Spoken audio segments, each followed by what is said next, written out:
Ohio's Dayton City Paper decided to host a marijuana legalization debate to hear all the sides of the argument and get an idea of what their readers think.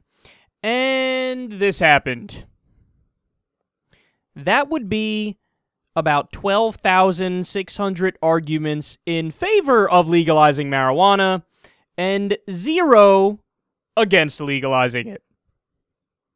They even have a note that says, quote, "On behalf of the Dayton City Paper staff, we apologize, but we were unable to locate a debate writer who was able to submit a view opposed to the legalization of marijuana at this time."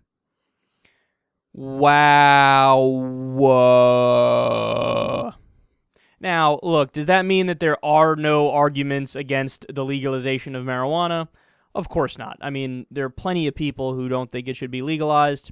59% of the American people do think it should be legalized, but hey, 41% against. You can find somebody to make that case. I'm of the opinion it will almost certainly be a bad argument, and it will be an argument that is probably fallacious in many ways.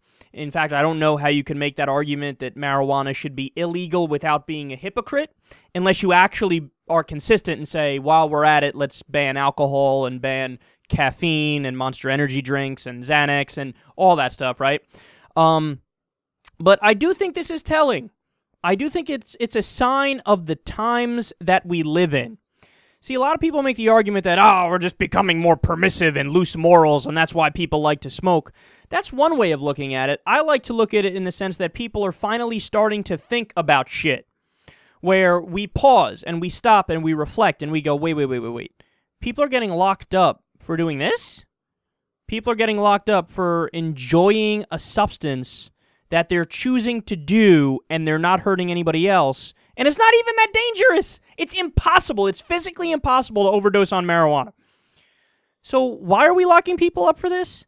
This seems to me to be a clear restriction of freedom.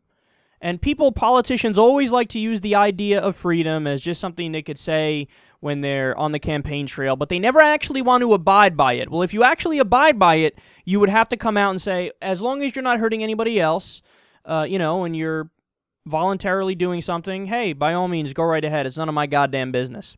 And that's the point, man. I think the moral structure on social issues that now most millennials have, and it's even bleeding over into the older generations, I think we kind of have now defaulted to a libertarian mindset on social issues, where we say, let's stop being silly, let's stop, hanging on to these ideas that are left over from a primitive time, from a puritanical time. Let's smarten up here. Let's realize that it's totally and utterly arbitrary that we lock up people for smoking marijuana, but you could drink all the whiskey you want on the face of the earth until you die when you wake up in the morning, and hey, that's totally fine, man.